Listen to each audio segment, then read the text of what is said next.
À l'observatoire, on utilise la lumière visible et les ondes électromagnétiques que nous envoient les astres. Mais depuis 2015, un nouvel horizon s'est ouvert à nous, les ondes gravitationnelles. Aujourd'hui, venez découvrir avec moi comment sont créées les ondes gravitationnelles.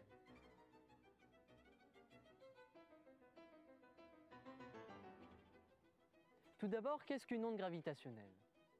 En 1905, Einstein nous apprend que l'espace et le temps ne forment qu'un, c'est l'espace-temps, et ce dernier est déformable.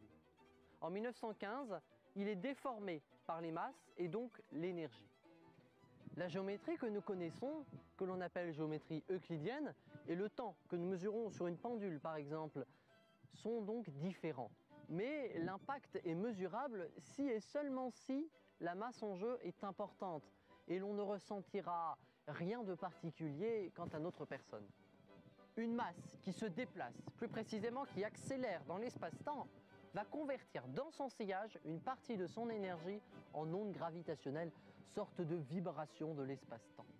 Quoi de mieux pour faire cela que deux trous noirs ou deux étoiles à neutrons en rotation rapide les uns autour des autres pour fusionner. Lorsque ces phénomènes astrophysiques se produisent, des détecteurs placés sur Terre vont observer le passage d'ondes gravitationnelles. Mais comment détecter des choses qui ne se voient pas?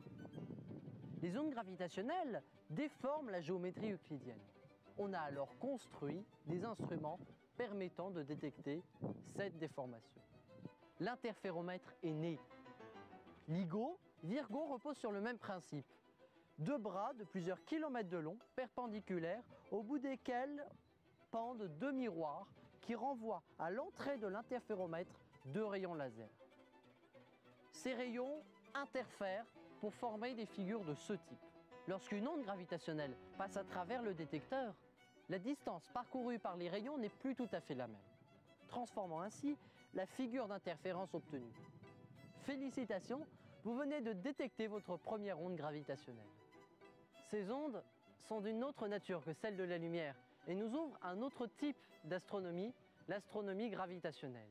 Maintenant, en plus d'avoir confirmé la théorie d'Einstein, nous voyons différemment.